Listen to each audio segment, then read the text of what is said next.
જય શ્રી કૃષ્ણ, જય માતાજી. કેમ છો બધા? તો સવારમાં મસ્ત મજાના રેડી થઈ અને ફૂલ ફેમિલી અમે ગાડીમાં બેસીને નીકળી ગયા છીએ મામાના ઘરે જવા માટે. પરંતુ તેનાથી પહેલાં થોડાક મહેમાનોને અમે તેડવાના હતા, તો અમે પહોંચી ગયા પદ્ધર. ત્યાંથી મારી નણદો ચડવાની હતી, બધી માસિયાણ, તો એ લોકોને લીધા. અને જેટલા મોટા હતા એટલા ને એટલા છોરા પણ અમારી સાથે જ હતા. તો બસ બધાએ ફૂલ એન્જોય કરતાં કરતાં નીકળી ગયા મામાના ઘરે જવા માટે, કારણ કે આજે મામાના ઘરે નવા મકાનનું વાસ્તુ છે. તો બધા જ સાથે હતા, ખૂબ મજા આવી રસ્તામાં.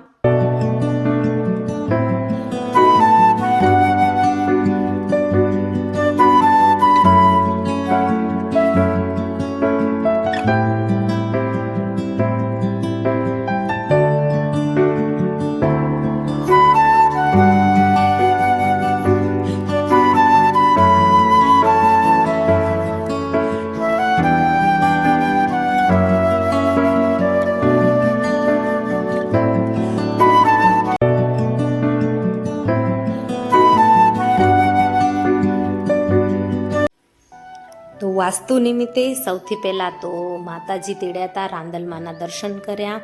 ત્યાં કણે જઈને અને વાસ્તુ હોય તો હવન તો હોય જ, સાથે રાંદલમાં પણ હતા અને હવન પણ હતો, બંને કામ સાથે જ થતા હતા. અમે જ્યારે પહોંચ્યા ત્યારે હવન ચાલુ થઈ ગયો હતો. મામાએ સરસ મજાનું મકાન બનાવ્યું છે, ખૂબ મહેનત કરી છે અક્ષયે આ મકાન બનાવવામાં. તો મામાને ખૂબ ખૂબ અભિનંદન. બધા જ મહેમાન આવ્યા હતા. ચારે બાજુ એકદમ મસ્ત વાતાવરણ હતું, શાંતિભર્યું વાતાવરણ. અને પછી બપોરનો ટાઈમ થઈ ગયો હતો નારિયેલ હોમવામાં.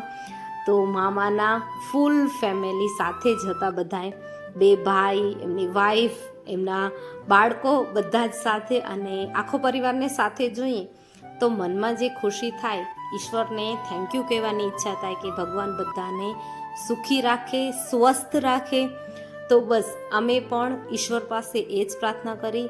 મામાને ખૂબ ખૂબ ખૂબ અભિનંદન આ નવા મકાન માટે. ભગવાન એમને ખૂબ તરક્કી આપે, ખૂબ આગળ વધારે, એવી જ કાનુડા પાસે પ્રાર્થના. અને બસ વાટ જોવાતી હતી કે નારિયેળ હોમાઈ જાય પછી બધા પ્રસાદી લેશું. તો અહીંયા કણે અમે હવનને ખૂબ સારી રીતે શાંતિથી એન્જોય કર્યો. ખૂબ જ મજા આવી મામાની ઘરે. બધાએ ફૂલ ફેમિલી ભેગા થયા હતા, તો એકબીજાને ઉડાડવામાં જે મસ્તી કરી હોય એની તો હું શું વાત કરું તમારા કને. તો નારિયેલ હોમાઈ ગયું, હવન પૂરો થયો, પછી આરતી કરી, ભગવાનની આરતી કરીને પ્રસાદ ધરાવવામાં આવ્યો. અને પછી વ્યવહાર ચાલુ થયો. વ્યવહારમાં એવું હોય કે જે પણ પતિ પત્ની હવને બેઠા હોય એમના પરિવાર તરફથી એમને આશીર્વાદ આપવામાં આવે છે, ભેટ આપવામાં આવે છે. ભેટમાં પછી કાંઈ પણ હોઈ શકે, કપડાં પણ હોઈ શકે છે અને પૈસા પણ હોઈ શકે છે. આ એક જાતનો નાના બેનભાઈઓ માટે મોટા બેનભાઈઓ તરફનો પ્રેમ જ આપણે કહી શકીએ છીએ. અને જે હવને બેઠા હોય એને ખૂબ સારા આશીર્વાદ મળે છે, ખૂબ સારો પ્રેમ મળે છે. અને આ બધું જોઈને જ આપણે મોટા થતા હોઈએ છીએ, જેથી આપણે આપણા આવનારી પેઢીને પણ આપણે આ સંસ્કાર આપી શકીએ. પછી નિયાણી જમણવાર હતો સૌથી પહેલાં. તો મામી અહીંયા કણે નિયાણીના પગ પખારતા હતા. હવે આ વસ્તુની પણ તમને કદાચ ખ્યાલ જ હશે કે નિયાણીને જે પણ નિયાણી કરી હોય એના પગ પખારી, એનું પાણી ચાખી, એને ચાંદલો કરી અને પછી જ એને જમવા બેસાડવામાં આવે છે. કારણ કે સ્ત્રીને સન્માન આપવું એ તો ભારતની સંસ્કૃતિમાં પહેલેથી ચાલ્યું આવે છે. અને આ રીત રિવાજ વર્ષોથી ચાલ્યા આવે છે ને આપણે નિભાવતા પણ આવીએ છીએ. સૌથી પહેલાં નિયાણીઓને જમવા આપ્યું. પછી અમે આ નાના નાના બાળકોને સૌથી પહેલાં શાંતિથી જમાડી દીધા, જેથી અમે નિરાંતિત મસ્ત મજાનું ભોજન કરી શકીએ.